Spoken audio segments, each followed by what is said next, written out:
What if I told you that trying really, really hard to pick winning stocks is probably costing you money? It sounds counterintuitive, right? It really does. We see headlines about investors who made a killing or hear about these, brilliant fund managers. But when you actually look at the data, well, it tells a surprisingly different story. Yeah, one of the most striking things we found pulling together the sources for this deep dive was exactly that. There's this statistic, and it comes up again and again in the research. Which one is that? Year after year, the vast majority, we're talking something like 80%, sometimes even higher, over longer periods of professional money managers, people who do this for a living, fail to beat a simple market benchmark. 80%, that's huge. Yeah. So most of the experts aren't even matching the average. After costs, yes. It's kind of like discovering that running this incredibly complex obstacle course, designed by experts, often leads to slower times than just, being on the simple flat track. That's a great analogy. And that statistic, it's pulled right from the research we looked at. It's a really powerful argument against, or at least a challenge to, traditional active management. And it gets right to the heart of index funds. Why make things complicated? Right. Why try so hard to beat the market when just tracking the market's overall performance has historically worked out better for most people, especially, like you said, after you factor in those costs? Exactly. And that simple, often more effective path, that's what we're diving deep into today. Index funds, specifically in the U.S. stock market. Okay, so forget trying to find the next big thing, the next Amazon or Tesla before anyone else does. For most investors, we're going to unpack what these index funds actually are, why they've become such a cornerstone for millions of investors. We'll look at how they work behind the scenes, and we're going to use probably the most famous example of this whole philosophy, the Vanguard Total Stock Market Index Fund, Admiral Shares, or VTSAX, to kind of bring it all to life. And we'll definitely touch on that popular, really laid-back strategy people talk about, VTSAX and chill. Ah, yes. VTSAX and chill. Sounds relaxing. It's meant to be. We've pulled together insights from, a stack of articles, some academic research, and even looked at what people are saying in online communities to give you a really comprehensive picture. So our mission here, as always, is to cut through the noise, filter out the jargon, and give you the essential nuggets from all these sources. You'll understand the whole phenomenon, the good stuff, the potential downsides, without getting bogged down. Yeah, so you can figure out if it makes sense for you. Okay, let's get into it. We're going to tackle questions like, what really is an index fund compared to other investments? Yeah. Why are they so hyped up right now? How does a fund actually hold, thousands of stocks? What are the real benefits, but also what are the risks you need to be aware of? And that big one, what's the practical difference between VTSAX and its famous cousin, the ETF version, VTI? Let's unpack this simple but really powerful investment tool. Sounds good. Let's start right at the beginning. At its most basic, what is an index fund? Yeah, the definition. Okay. Think of it as an investment fund. It could be a mutual fund, or it could be an exchange-traded fund, an ETF. And it has one single, very clear job: to copy as closely as possible the performance of a specific market index. And an index is just like a list, a recipe. Kind of like a recipe, yeah. Or a predefined list, a basket of securities. Like the S&P 500, that's an index representing 500 of the biggest U.S. companies. The fund just aims to hold those same companies. Okay, so instead of having a star portfolio manager and like a whole team of analysts trying to figure out which stocks are going to go up or down. Right, trying to predict the future. An index fund strategy is way simpler. It just buys whatever stocks are on that list in the same amounts. Precisely. That's the core idea of passive investing. It's the complete opposite of active management. Where they're always buying and selling. Exactly. Active managers are constantly trying to pick winners, time the market shifts, trade frequently, all in an attempt to do better than some benchmark index. Which we already know is hard. Very hard, consistently. Passive index funds, though, they aren't trying to be clever or outsmart anyone. They just follow a set of predetermined rules for tracking their specific index. Often, they use complex computer models to manage the holdings really efficiently, with, frankly, minimal human intervention in the day-to-day buying and selling. That makes sense conceptually, but how does it work in reality? Especially for a really broad index. I mean, the S&P 500 is 500 companies. That's a lot. Yeah. But a total stock market index, that must be thousands. Does the fund really buy every single one? That's a great question. Ideally, yes. The gold standard is called full replication. The fund aims to hold all the securities in the index and in exactly the same proportions, the same weights as the index itself. Okay. However, like you said, for really broad indexes, maybe ones with thousands of stocks, or indexes that include stocks that don't trade very often, what they call less liquid securities, trying to buy every single one perfectly can become incredibly difficult or maybe just too expensive to manage efficiently. So what do they do then? In those cases, they might use a technique called statistical sampling, or sometimes optimization. Statistical sampling. How does that work for stocks? Well, instead of buying absolutely every stock, the fund manager buys a representative sample. They choose a selection of stocks whose combined performance is expected to very closely mirror the performance of the overall index. Like a poll. You don't need to ask everyone. Exactly like a poll. They might group stocks by, say, industry sector or company size, market cap, and other factors, and then buy a representative sample from each of those groups. The goal, whether it's full replication or sampling, is always the same. Minimize what's called tracking error. Tracking error. Yeah. The difference between the fund and the index. Yep. Just the gap between how the fund actually performs and how the index it's supposed to follow performs. Good index funds have incredibly low tracking error. They stick very, very close to their benchmark. Got it. So full replication if possible, sampling if needed. But the goal is always just stick to the index. So what are some of the big U.S. indexes people are likely to hear about that these funds track? Well, the most famous is definitely the S&P 500. You hear it quoted all the time. It tracks 500 of the largest U.S. companies, representing maybe 80% of the total value of the U.S. stock market. Okay. Then there's the Dow Jones Industrial Average, but that's much narrower, only 30 large companies, so it's not really representative of the whole market in the same way. Right. You hear about it, but it's different. Very different. Then there's the NASDAQ Composite. That tracks over 3,000 stocks listed on the NASDAQ exchange, and it's known for having a lot of technology companies. Make sense? And crucially for our deep dive today, there's the CRSP US Total Market Index. This is the big one VTSAX tracks. Its goal is to capture nearly 100% of the investable US stock market. Everything from the absolute giants down to tiny little micro-cap stocks. Wow. Nearly everything. And the fact that these funds even exist and are so popular, it kind of points back to a really fundamental idea in finance, doesn't it? Yeah. The idea that trying to consistently pick winners or time the market is, well, it's just incredibly difficult. Absolutely. It ties directly into something called the efficient market hypothesis, or EMH. Ah, the EMH. I've heard of that. Yeah. In its simplest form, EMH basically suggests that all the publicly known information about a company is already reflected in its stock price. It gets incorporated so quickly and widely That there aren't really any hidden bargains lying around. pretty much, it makes it extremely difficult for any investor, even professionals, to consistently find stocks that are truly undervalued or to predict where prices are going well enough to reliably beat the market average over the long run, especially once you factor in the costs of doing all that research and trading. So if the market is, let's say, reasonably efficient, or maybe just efficient enough, then trying to outsmart it all the time is often kind of a waste of effort and potentially money. That's the argument. An index fund just sidesteps that whole challenge. It essentially says, okay, if beating the market is this hard and expensive, let's just be the market. Let's just aim to get the market's return. Exactly. They accept the market return, which historically has actually been pretty strong over the long term, knowing that most attempts to get higher returns through active strategies tend to fall short, especially once you deduct those higher fees active managers charge. Which brings us neatly to the next big question. Why have these funds become so incredibly popular? It feels like they've gone from this niche academic idea to being absolutely everywhere in investing. Yeah, they really have exploded. There are several powerful reasons, but as the sources we looked at really emphasize, the single biggest driver, it's undoubtedly their low costs. Okay, costs. And that's something you as an investor can actually control, right? Yeah. Unlike where the market's going next week. Precisely. And costs have this massive compounding effect over decades. Index funds are just inherently cheaper to run than actively managed funds. Think about the difference in operations. Okay. An active fund needs a big team, right? Highly paid analysts digging into company reports, researchers looking at economic trends, portfolio managers making buy and sell decisions constantly. Lots of salaries, lots of overhead. And they trade stocks much more frequently as their opinions change, which racks up trading costs too.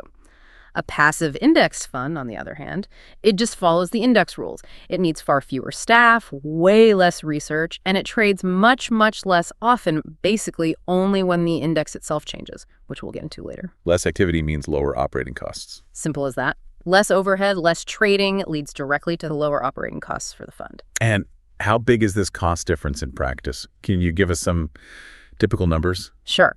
The annual fee you pay is called the expense ratio. It's shown as a percentage of your investment. For the really broad U.S. stock market index funds, like VTSAX that we're focusing on, the expense ratios can be incredibly tiny. We're talking often around 0.04% or 0.05%. 0.04%. That's almost nothing. It's incredibly low.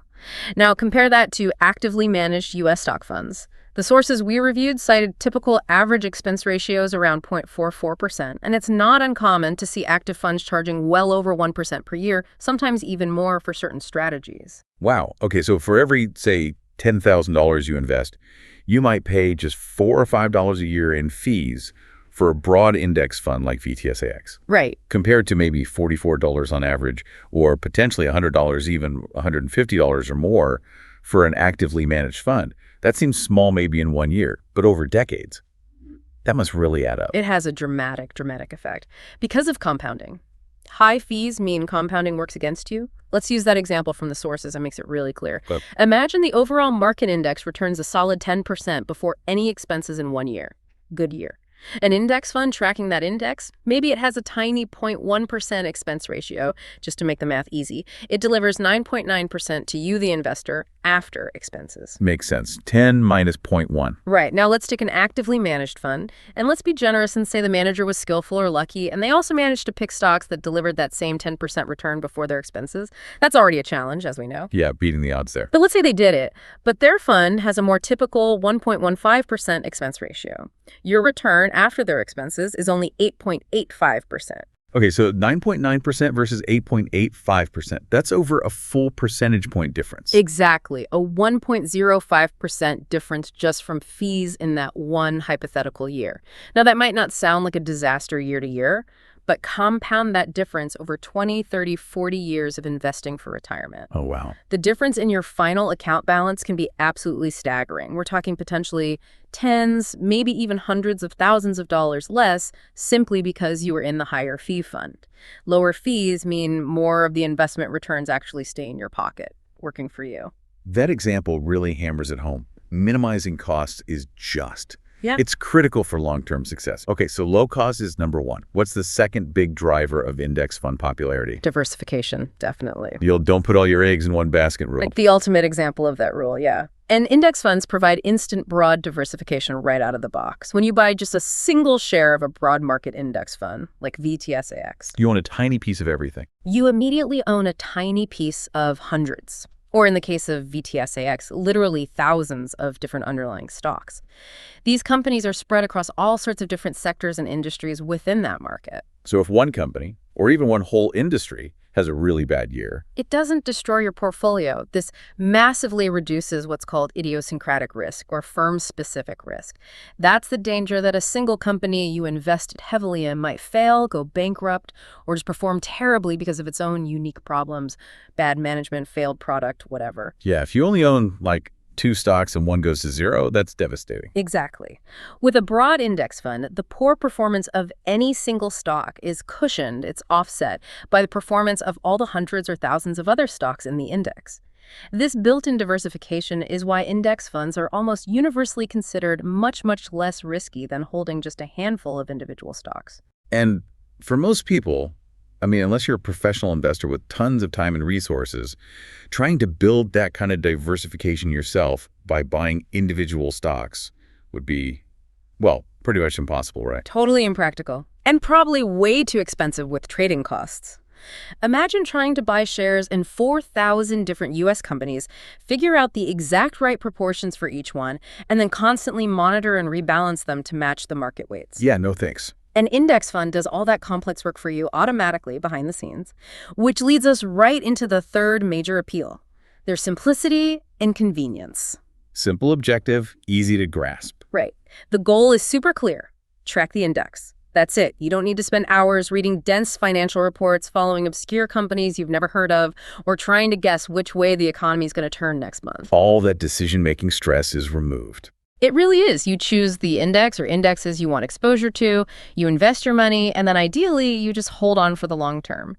This passive, hands-off approach is incredibly appealing, especially for people who want their money working hard for them, but frankly don't want investing to become a second job. And then there's the track record. I mean, going back to those stats you mentioned right at the start about most professional managers underperforming. Yeah. That's just hard to ignore when you're deciding where to put your money. It is incredibly persuasive data, and it's not just a one-off finding. This pattern has been documented for decades now. The SPVA reports, that stands for S&P Indices versus Active. Our sources cite them frequently. They consistently show that active managers, as a group, really struggle to beat their benchmarks after you account for their fees. What were those numbers again? Over the last 15 years, ending recently, for example, something like 88% of actively managed U.S. large-cap funds investing in big U.S. companies underperform the S&P 500 index. 88%. Wow, and even over shorter periods. Still pretty stark. Over a recent 5-year period, it was around 79% underperforming. The numbers fluctuate a bit year to year, but the long-term trend is overwhelmingly clear. So the data is basically saying that the vast majority of people whose full-time job is to pick stocks, they can't reliably keep up with just owning the index itself, especially after fees. That really makes the case for index funds, doesn't it? It really does. By simply choosing to match the index return through a low-cost fund, you are statistically likely to achieve a better outcome than you would have gotten by picking the average actively managed fund after you subtract their higher fees. You're essentially locking in a historically superior result by choosing the simple, cheap option. And sticking with that simple strategy long-term means you have to be willing to ride out the market's inevitable rough patches. Absolutely essential. You cannot panic sell. The sources remind us of periods like the 2008 global financial crisis. The S&P 500 dropped around 38% from its peak. That hurt. I remember that. Scary times. Or, even more recently, that sudden, sharp drop in early 2020 when COVID-19 hit the market fell about 31% very quickly. Watching your account balance plummet like that in real time, it's definitely painful. It tests your resolve. For sure. But the historical data also shows, very clearly, that markets have always recovered from these downturns and eventually gone on to reach new highs.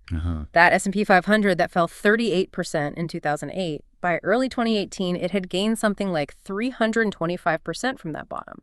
Now, obviously, past performance doesn't guarantee future results. We always have to say that. Right, the standard disclaimer. But this historical pattern of resilience and long-term growth is the bedrock of the whole buy and hold index investing philosophy. You trust the process, you trust history, and you stay invested. And because index funds don't trade very often, that also leads to tax advantages, doesn't it? Especially outside of retirement accounts. Yes, that's another significant benefit, particularly in regular taxable brokerage accounts. Because index funds buy and hold, their turnover, the amount of trading they do, is much lower than active funds. Active funds are constantly buying and selling based on their manager's calls. When a fund sells a stock that has gone up in value, it realizes a capital gain. These realized gains often have to be distributed to all the fund's shareholders at the end of the year, creating a tax bill for you, even if you didn't sell anything yourself. Exactly. You get hit with a tax liability just because the manager was trading inside the fund. Index funds, with their low turnover, realize far fewer capital gains from internal trading.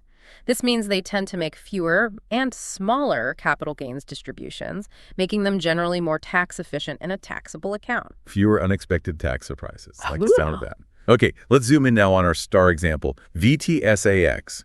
Why is this particular fund so often mentioned? Like, why is it the fund people talk about for simple U.S. stock market investing?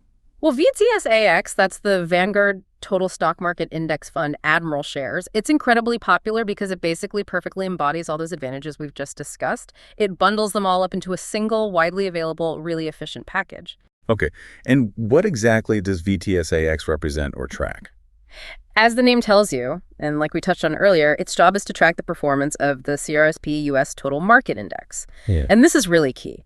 It's not just tracking the big guys like the S&P 500 does. It's broader than that. Much broader. It includes large cap companies, mid cap, small cap, even tiny micro cap stocks. It aims to cover about 99.5% or more of the total value, the total capitalization of the entire US equity market.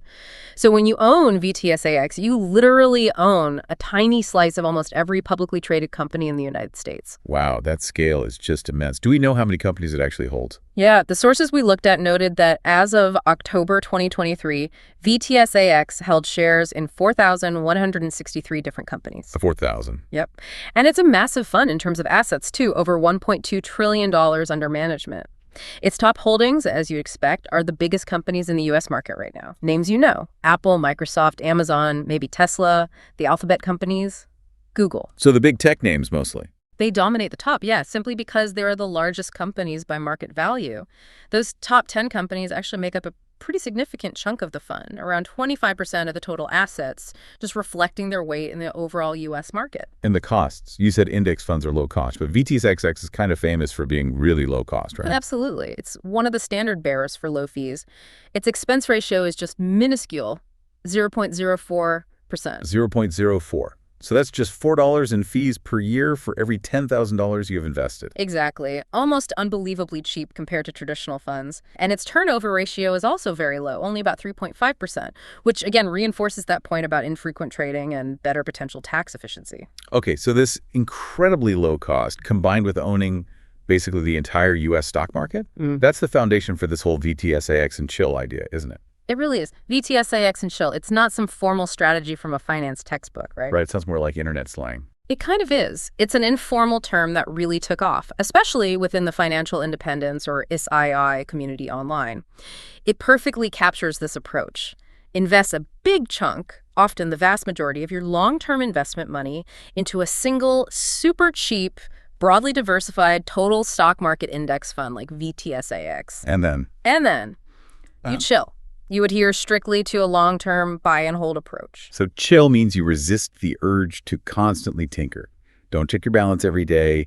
Don't panic sell when the market drops. Don't try to time the next rally. That's exactly it. It's about having faith in the long-term growth potential of the overall U.S. economy and the stock market. It's about trusting the built-in diversification and the incredibly low costs of the fund.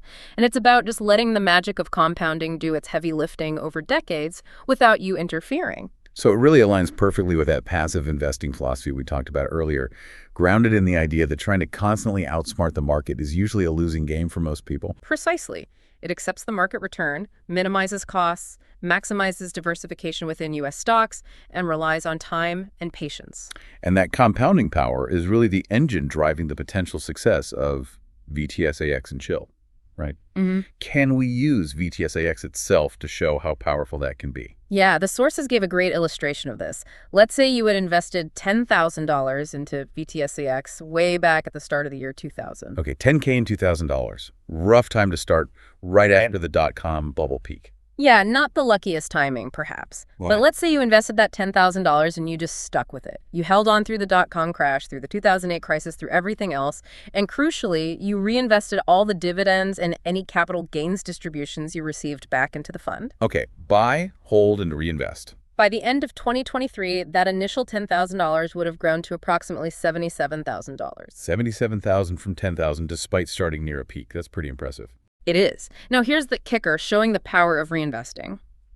If you had invested the same $10,000 at the same time, but you didn't reinvest those distributions, maybe you just took them out as cash each year. Okay. Your ending balance at the end of 2023 would have been significantly lower, only around $55,000. Wow. So $77K versus $55K, that's a $22,000 difference on just a $10,000 initial investment over 23 years. Exactly. That $22,000 difference is purely the result of reinvesting your earnings and letting them start earning returns too, the power of compounding in action. It's a really vivid argument for just staying invested, reinvesting everything, and being patient. Let the fund do the work. That visual is really striking. It absolutely drives home why that chill part, just buying and holding patiently, even through the scary downturns, can be so incredibly effective over the long haul. Okay, so we've established index funds track indexes, but you mentioned indexes aren't static. They change. How do they stay relevant? What happens when companies grow or shrink, or the market evolves? Right. That's a really important mechanism called index rebalancing. An index isn't just carved in stone forever. It needs regular tune-ups, periodic adjustments to make sure it still accurately reflects the specific slice of the market it's supposed to represent. So it's like the people who manage the index, the S&P folks or whoever, they have to do regular maintenance on it. That's a good way to put it. Index rebalancing is the process where the company that maintains the index, like S&P Dow Jones indices for the S&P 500 or CRSP for the total market index VTSAX, follows. They systematically review and adjust two key things. First, the index's composition, which companies are included or excluded. Second, the weighting of the assets within the index, how much influence each company has. Why is that necessary? Doesn't changing the components kind of go against the idea of just passively tracking a stable benchmark? It seems counterintuitive, but it's essential precisely because the market itself isn't stable. Companies are dynamic. They grow large enough to qualify for an index they weren't big enough for before. Or they shrink, maybe they get acquired by another company, they merge, sometimes they even go bankrupt and disappear. Right, the business world is always changing. Exactly. So if an index didn't rebalance, it would quickly become outdated. It would stop being a true reflection of the market segment it claims to track. For instance, a large cap index like the S&P 500 needs a way to kick out companies that have shrunk and are no longer large cap and add in the companies that have grown into the large cap category. So rebalancing keeps the index accurate and relevant. Correct. It ensures the index maintains its intended characteristics, like focusing only on large companies or covering the total market. It also helps maintain a balanced risk profile. Without rebalancing, an index could become overly concentrated in just a few companies that have grown enormous, or hold on to companies that are declining significantly, which could increase risk. Okay, that makes sense. It's about keeping the index true to its purpose. So how does this rebalancing process actually work? What are the steps? It's a pretty systematic, rules-based process. First, the index provider S&P, CRSP, FTSE Russell, etc., gathers a ton of market data. They analyze company performance, market capitalization, size, trading volume, and things like that. Okay, data collection first. Then they apply a predefined set of objective criteria for inclusion or exclusion from the index. These rules are public and clear. They might be based on achieving a certain market cap rank, having enough liquidity, meaning the stock trades easily without moving the price too much, belonging to the right sector or country, sometimes even meeting profitability requirements, or having a certain amount of its shares available for public trading, the public float. So you have to meet the specific rules to get in or stay in. Exactly. Based on which companies meet or fail these criteria at the review date, a committee at the index provider typically reviews the candidates and officially selects the companies to be added and the ones to be removed. Then they figure out the weights. Right. After the list of constituents is finalized, they recalculate the weighting. As we discussed, most major stock indexes, including the S&P 500 and the total market index VTSAX tracks, are market capitalization weighted. This just means a company's weight or influence in the index is directly proportional to its total market value. Bigger company, bigger weight. So during rebalancing, these weights are adjusted based on the new list of companies and their current market caps. And then they announce it. Yep. The index provider announces the upcoming changes publicly, which stocks are coming in, which are going out. And they set an effective date, typically a week or two later, when the changes officially take place in the index calculation. That gap between announcement and effective date gives everyone time to react. Everyone, meaning the index funds. Primarily the index funds and other institutional investors who track the index, yes. They need that time to adjust their own holdings to match the upcoming changes in the index. Can you give us a concrete example of this rebalancing process and how it affects things? Sure. A really common one mentioned in the sources is the S&P 500's quarterly rebalancing. It happens like clockwork on the third Friday of March, June, September, and December. Okay. The sources pointed to the December 2024 rebalancing as a specific example. In that cycle, companies like Apollo Global Management, Workday, and Linux International were added to the S&P 500 because they met the size, liquidity, and other criteria. At the same time, companies like Amentum Holdings, Corvo, and Capelent were removed, presumably because they no longer met those criteria. Maybe their market cap fell below the threshold. And this affects sector weights too. Subtly, yes. Adding or removing companies naturally shifts the overall balance. For instance, that December 2024 rebalance resulted in slight increases in the total weight of the financials and information technology sectors within the S&P 500 index. What's the actual impact of all this buying and selling on the stock market itself when rebalancing happens? It can actually be quite significant, especially in the days leading up to and right on the effective date. Why? Because there are literally trillions of dollars in index funds and other investment products that are mandated to track these major indexes. The sources mention something like $16 trillion tracking just the S&P 500 alone. $16 trillion. Yeah. So when the index changes, the managers of all those trillions of dollars have to adjust their portfolios. They must buy the stocks that are being added to the index, and they must sell the stocks that are being removed. Which creates a huge wave of focused buying or selling pressure on those specific stocks. Exactly. Stocks being added often see a temporary price bump as all these index funds rush to buy them up before the effective date. Conversely, stocks being removed might experience a temporary price dip as funds are forced to sell them off. So it causes short-term volatility in those specific stocks. Yeah, definitely. You often see a surge in trading volume and price movement around the announcement and effective dates. It's a well-known market phenomenon. Some sophisticated traders even try to anticipate these index changes and trade ahead of them, though that's a tricky game. And being added to a really prestigious index like the S&P 500 is often seen as a big vote of confidence for a company. It can increase its visibility to investors and potentially improve its trading liquidity long term. Okay, so that's the market impact. But how does this index rebalancing affect the everyday person who's just holding an index fund like VTSAX? Do they need to worry about this or do anything? That's the beauty of index funds for the individual investor. No, you don't have to do anything at all.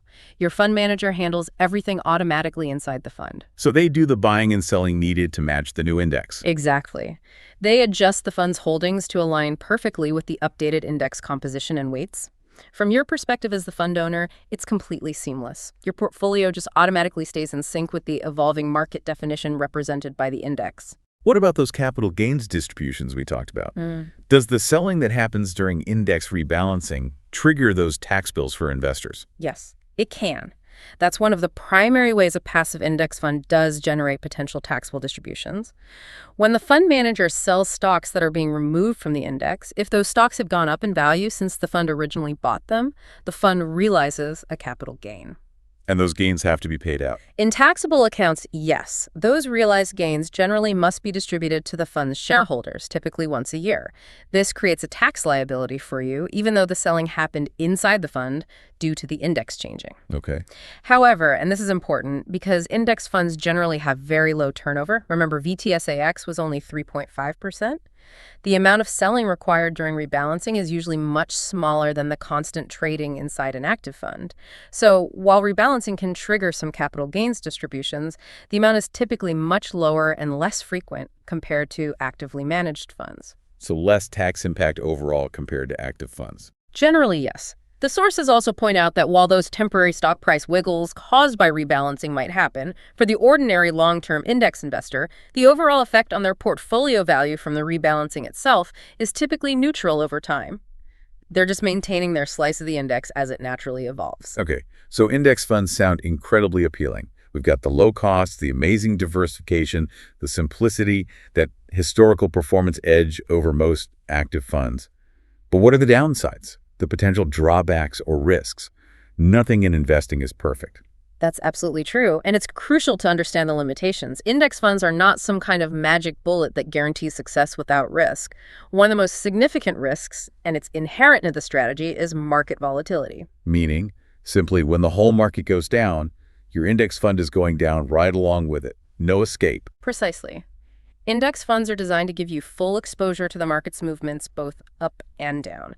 They don't employ defensive strategies like trying to time the market by moving into cash or shifting into less volatile assets when things look dicey. Their job is to track the index, period. So if the index drops 30%, your fund drops roughly 30%. Yep. So during those big market downturns we talked about, 2008, 2020, your index fund will experience losses that mirror the market's decline. There's no built-in downside protection or floor to limit your losses in a crash. And this can be really challenging psychologically, but also practically if you happen to need access to your invested money during one of those significant market dips. You could be forced to sell your shares at a substantial loss. You get the market's full upside potential, but you also accept its full downside risk. Exactly. Another potential drawback, especially if you only invest in a single fund like VTSAX, is actually a lack of complete diversification. Wait, didn't we just say diversification was a huge benefit? Yes, diversification within its asset class. VTSAX is incredibly diversified within the U.S. stock market. But by design, it focuses only on U.S. stocks. Ah, okay, so it ignores everything happening outside the U.S. Correct. It doesn't give you any exposure to international stocks companies in Europe, Japan, China, emerging markets. It also doesn't include other major asset classes like bonds, real estate investment trusts, REITs, commodities like oil or gold, or other alternative investments. And why is diversifying beyond just U.S. stocks generally considered a good idea for a portfolio? Because these other asset classes offer different risk and return characteristics. Their performance may not always move in perfect lockstep with the U.S. stock market. Sometimes international markets might be outperforming the U.S. or vice versa. Adding international stocks gives you diversification across different economies, different currencies, different political environments. Okay, spreads the risk geographically. What about bonds? Bonds are key for managing overall portfolio volatility. While they generally have lower long-term growth potential compared to stocks, high-quality bonds tend to be much less volatile. They can provide stability and act as a cushion during stock market downturns, potentially reducing the severity of your portfolio's losses. So they smooth out the ride a bit. Exactly. That's why many standard investment frameworks suggest that a truly globally diversified portfolio shouldn't just hold U.S. stocks. It should also include a significant allocation to international stocks, maybe through a fund like Vanguard's VXUS, which tracks non-U.S. markets, and potentially bonds, depending on your age, goals, and how much risk you're comfortable taking. Okay, so VTSAX is fantastic for getting broad U.S. stock exposure easily and cheaply, but it might not be a complete diversified portfolio all by itself for everyone. That's the standard view when thinking about constructing a robust long-term portfolio, yes. What other drawbacks are mentioned? Well, another point, often raised by proponents of active management, is simple. By definition, an index fund cannot beat its benchmark index. Its whole goal is just to match it, minus those tiny fees. Right, you're guaranteed to get pretty much the average market return, not better. Correct. So while index funds consistently beat most active managers after fees are factored in, they will never be that superstar fund that doubles your money in a single year, because the manager made a few incredibly brilliant, concentrated stock picks that paid off massively. You give up the chance for that huge outperformance. You do. Index investing means consciously foregoing that possibility of capturing alpha, those returns above the benchmark, generated by skill in favor of reliably and cheaply capturing beta, which is just the market's return itself. Okay. And what about that market cap weighting thing we discussed earlier? Yeah. Where the biggest companies have the biggest influence. Could that be seen as a drawback too? It can be, yes, because market cap weighted indexes, like the total market index VTSAX follows, automatically allocate more money to the companies that are already the largest. This means the fund's performance can become quite heavily influenced by just the top few mega cap stocks. So if the, say, top 5 or 10 companies in the U.S. market hit a rough patch or stagnate, it can really drag down the performance of the entire index fund significantly. Precisely. Your fund's returns become heavily tied to the fate of these giants. It means the fund is essentially forced to invest more in companies simply because they have already grown enormous. Some argue this could mean you're systematically over-allocating to potentially overvalued companies, or companies whose fastest growth phase might already be behind them just because of their size, not based on a fundamental analysis suggesting they're a good value or have the best future prospects. Interesting point. You're buying more of what's already popular and big. In a sense, yes. We also mentioned index rebalancing causing those temporary stock price swings. Is that considered a risk for investors? Well, should people worry about that? For the vast majority of long-term buy-and-hold index investors, those temporary price fluctuations around the rebalancing dates are mostly just noise. Your fund is simply adjusting its holdings to match the new index weights as designed. The impact on your overall portfolio value due to that specific phenomenon is usually pretty neutral over time. The main practical impact from rebalancing for the individual investor is really just the potential for those small capital gains distributions we talked about earlier. Okay, so more of a minor tax consideration than a major risk. Got it. All right, let's shift from the theory and the pros and cons to the practical side. If someone listening is thinking, okay, this index fund approach sounds pretty sensible for me, how do they actually get started? How do you invest in something like VTSAX? The good news is it's generally a very accessible and straightforward process these days. The first step is really choosing an investment platform or brokerage account provider. Like Vanguard itself or Fidelity, Schwab? Exactly. Those are the big traditional ones. Or you might look at some of the newer online platforms like M1 Finance or others. When choosing, you'll want to consider a few things. Does the platform offer the specific index funds you're interested in? What are the fees, if any, for treating those funds or maintaining the account? How's their customer support? Are their website and tools easy to use? Do they offer the research you might want? Okay, pick your platform. Step 2. Step 2 is opening an account.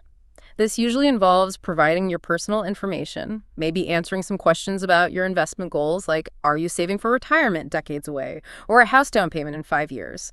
They'll also ask about your risk tolerance. How comfortable are you with potential ups and downs? And you choose the type of account. Right. You need to decide if you want a regular taxable brokerage account or if you want to use a tax-advantaged retirement account.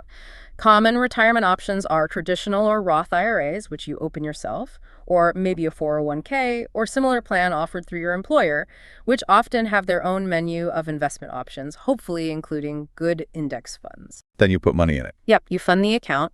Usually this is done by linking your bank account and making an electronic transfer, ACH, or maybe wiring funds. Okay, account open, money's in.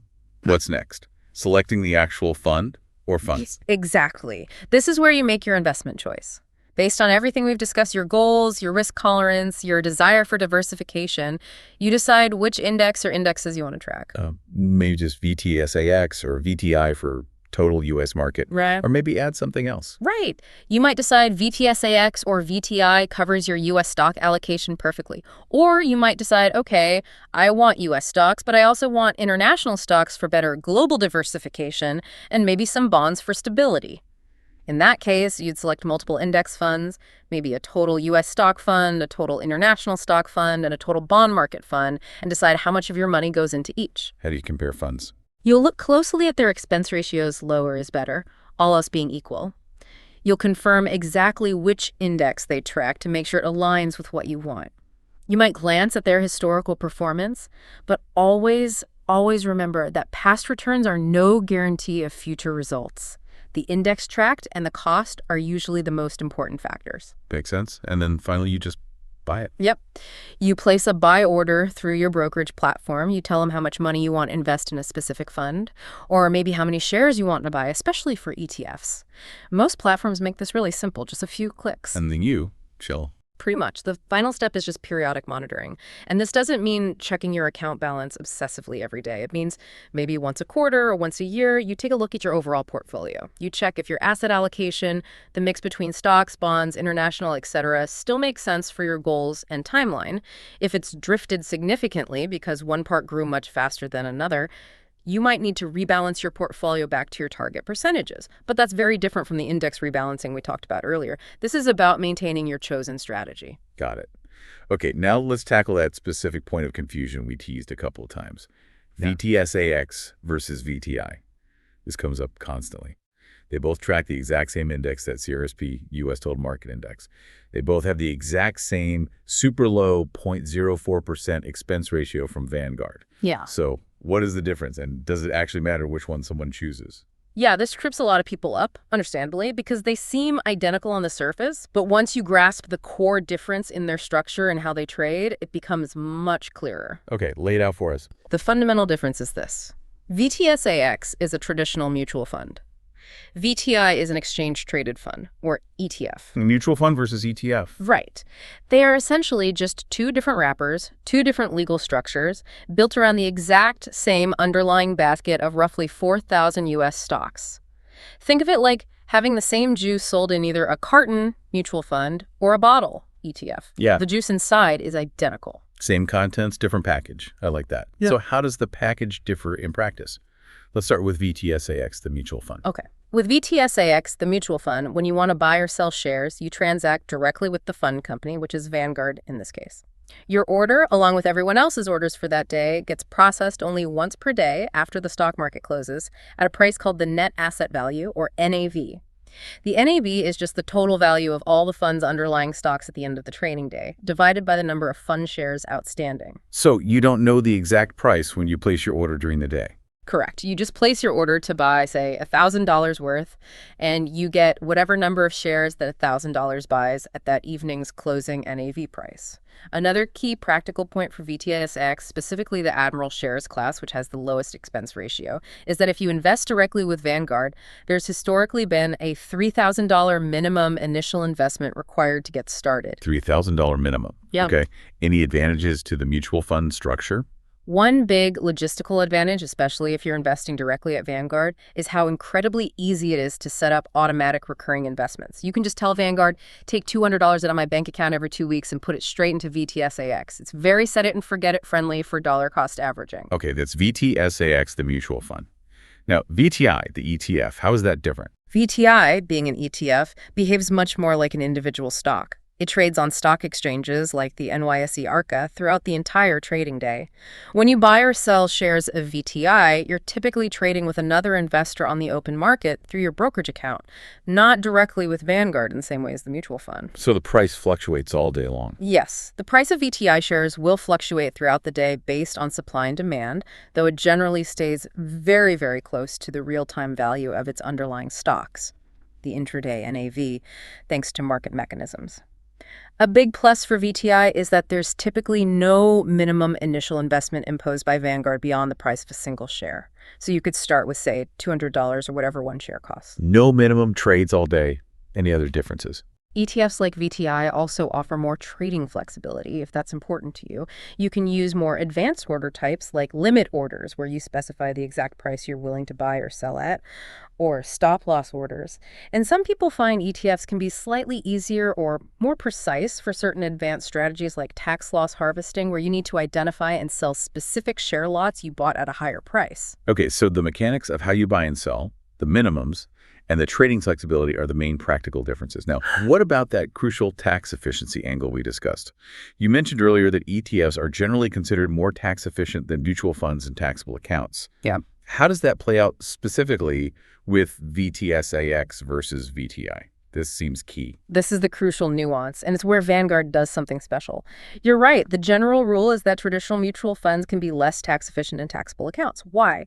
Because when investors sell their shares back to the mutual fund company, redeem them, the fund manager might be forced to sell some of the fund's underlying stocks to raise cash to pay out those departing investors. If those stocks being sold have gone up in value, the fund realizes capital gains.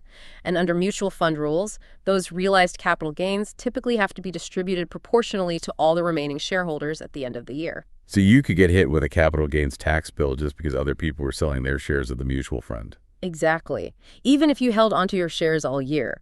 ETFs generally avoid this problem because of how they are structured. They use a unique creation and redemption mechanism involving large institutional investors called authorized participants. These institutions can exchange large blocks of the underlying stocks directly for blocks of ETF shares and vice versa. This process usually allows the ETF to avoid selling appreciated stocks just to meet redemption requests from individual investors trading on the exchange. So ETFs usually sidestep passing on those capital gains from shareholder selling activity.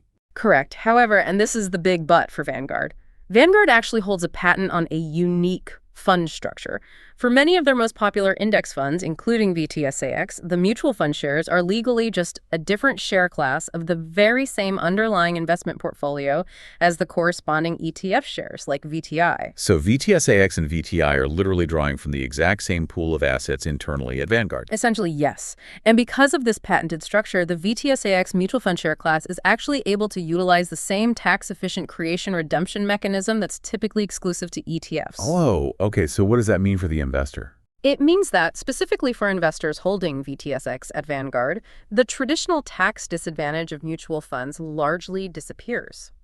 VTSAX, despite being a mutual fund, typically does not distribute capital gains triggered by other shareholders redeeming their shares, just like the VTI ETF doesn't.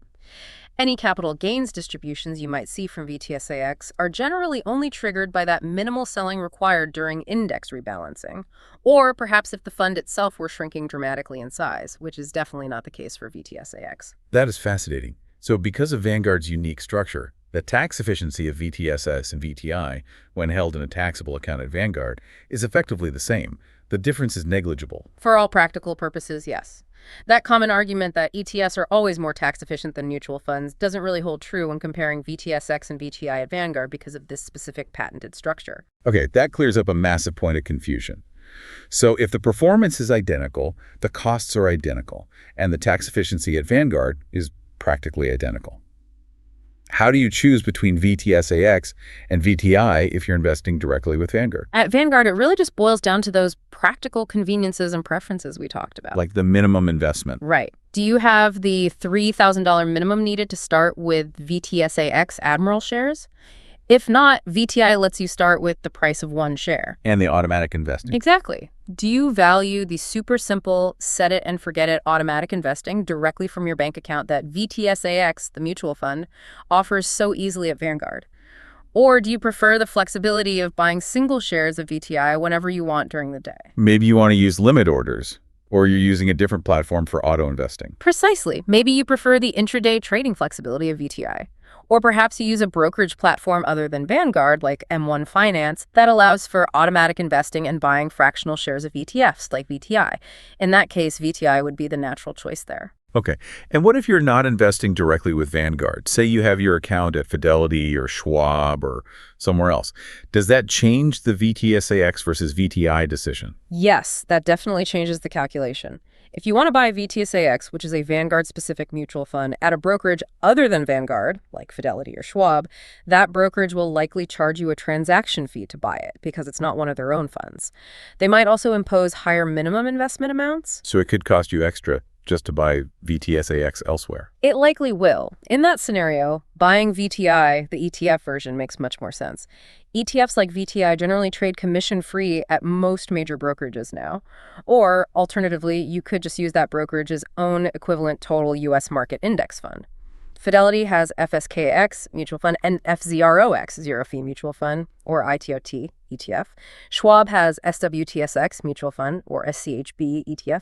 These will likely be cheaper and easier to buy at their respective brokerages. And potentially more tax efficient than VTSAX at another brokerage. Potentially, yes, because those other brokerages' mutual funds won't have Vanguard's special patented structure linking them to an ETF share class. So VTI, or the competing ETF from that other brokerage, would likely be the more tax-efficient choice compared to buying the VTSAX mutual fund outside of Vanguard. Okay, so the choice between VTSAX and VTI really hinges on, are you investing at Vanguard? Do you meet the minimum? Do you prefer mutual fund auto-invest features or ETF trading flexibility? If you're not at Vanguard, VTI, or a competitor's equivalent, is usually the better bet. That sums it up perfectly. VTI is kind of the universally accessible version that works the same everywhere, while VTSAX has that unique tax parity at Vanguard, but might have drawbacks elsewhere. Even though index funds are designed to be simple, is there still a place for getting professional financial advice when using them? Oh, absolutely. While the concept of buying and holding a broad index fund is simple, building a complete, coherent financial plan involves a lot more than just picking one fund. Like figuring out the overall strategy. Exactly. A good financial advisor can help you with really crucial things like determining the right overall asset allocation for your specific situation, considering your age, your goals, your time horizon, your tolerance for risk. How much should you actually have in stocks versus bonds? How much should be U.S. versus international? Stuff that goes beyond just VTSAX. Right. They can help you construct a truly diversified portfolio using multiple low-cost index funds to achieve that target allocation.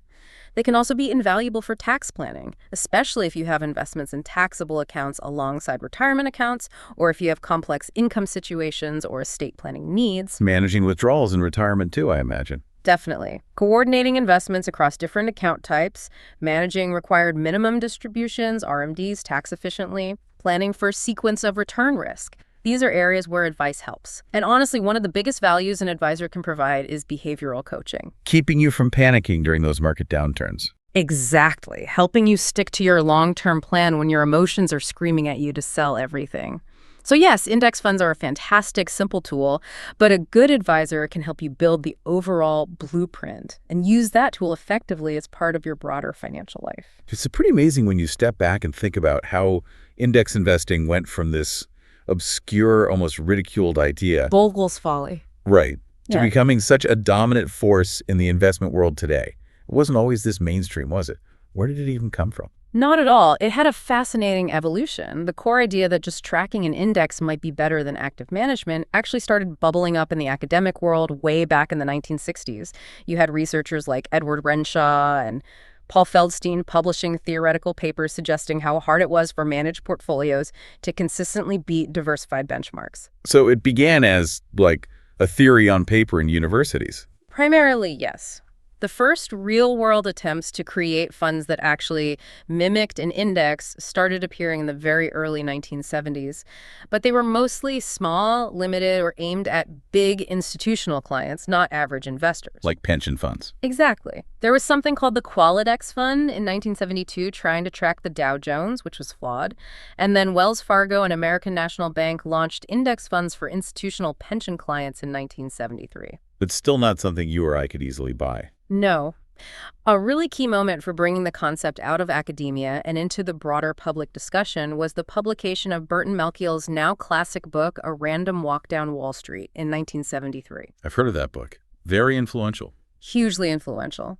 Malkiel brilliantly synthesized all the academic evidence showing that most professional fund managers were failing to beat simple market benchmarks, especially after costs. And he didn't just present the problem, he explicitly proposed a solution. He argued that the investing public desperately needed access to a low-cost, publicly available index fund, basically, a way to just buy the averages easily and cheaply. And then along came the person most synonymous with making that happen. Yes, the legendary John Bogle, the founder of Vanguard. Bogle was already deeply convinced from his own industry experience that high costs and the often futile pursuit of active management were seriously harming investors' long-term returns.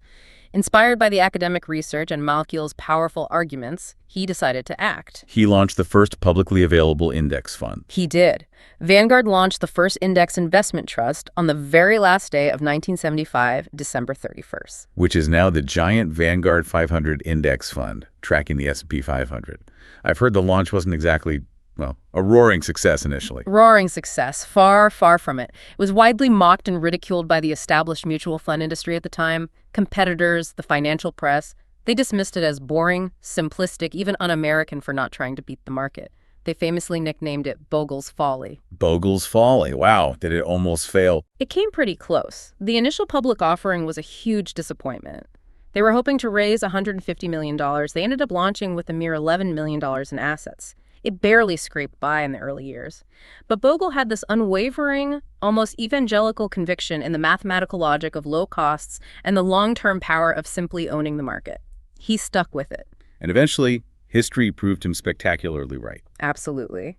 Slowly but surely, as the performance data kept rolling in year after year, consistently showing that Bogle's cheap, boring index fund was outperforming the vast majority of its more expensive, actively managed competitors. Investors started to pay attention. The fund began to grow. When did it really take off? It was a gradual snowball effect through the 80s and 90s. A major milestone was in 1999 when the Vanguard 500 Index Fund actually surpassed Fidelity's legendary Magellan Fund, then the icon of active management, to become the largest mutual fund in the world by asset size. Bogle's initial folly had undeniably triggered a financial revolution. That's an incredible story. Really a testament to the power of a simple, data-driven idea, executed with conviction against conventional wisdom. And just look where we are now. You mentioned earlier, passive index funds now account for something like half of all U.S. fund assets. Roughly half, yes, maybe even slightly more, depending on how you measure it. It's gone from this tiny, ridiculed academic concept to become the absolute cornerstone of investing for millions and millions of people worldwide. A truly remarkable evolution in finance. Okay, we have covered a ton of ground in this deep dive. We defined index funds. We explored all those powerful reasons behind their massive popularity, especially the low costs and diversification. The historical performance data, the simplicity. Right. We used VTSAX as our prime example, representing the entire U.S. stock market. We dug into the mechanics of how indexes stay relevant through rebalancing. We looked at the potential risks, too, the market volatility, the lack of non-U.S. diversification in a fund like VTSAX alone. We clarified that whole VTSAX versus VTI distinction, especially the Vanguard patent tax efficiency angle, and how the choice depends on where you invest in your preferences. And we even touched on the fascinating history, from Bobel's folly to market dominance. So boiling it down, what are the absolute key takeaways for listeners? I think the first is clarity. Index funds give you a simple, incredibly cost-effective way to get broad diversification and basically capture the returns of whatever market segment they track. And the evidence is pretty overwhelming. Historically, this passive approach, mainly because of those low costs, has consistently outperformed the vast majority of professional active managers over the long haul. VTSAX is that prime example for the total U.S. stock market. Huge diversification across U.S. companies, exceptionally low fees. And that VTSAX and chill idea. It really embodies the patient, long-term buy-and-hold mindset that lets compounding work and benefits from the market's historical tendency to recover and grow over time. But crucial caveat, simple, isn't the same as risk-free. Index funds give you the market's full volatility. They go down when the market goes down. And a fund like VTSAX, while diversified within the U.S., doesn't give you global diversification. You might need to add international funds, maybe bonds, to build a portfolio that truly matches your overall risk tolerance and goals. And remember that VTSAX versus VTI choice at Vanguard mostly comes down to practical things like the $3K minimum or your preference for automatic investing versus ETF trading. Their tax efficiency is basically a wash there due to Vanguard's structure. But if you're investing elsewhere, VTI or that broker's own index fund is usually the more practical and cost-effective option. Okay, so here's a final thought to leave you with, something to mull over. Considering all this data, the fact that most highly paid financial experts with all their resources and sophisticated strategies can't reliably beat a simple, cheap index fund after you account for their fees, what does that really tell you about where the true advantage might lie in investing for most people? Yeah, is the edge really found in trying to be smarter, faster, or luckier than everyone else? Or is it maybe found in something much less glamorous but perhaps more powerful? Having the discipline, the patience, and the low-cost structure to simply capture the market's return year after year, decade after decade. Think about that compounding effect again, that sickeningly tiny difference in annual fees, maybe 1% turning into potentially hundreds of thousands of dollars over an investing lifetime. Does that shift your perspective on what's really most important when it comes to building long-term wealth? Something to definitely ponder for your own investment journey. This has been a deep dive into U.S. stock market index funds, using VTSAX as our guide. Join us next time as we pull together another stack of sources and dive deep into a whole new topic.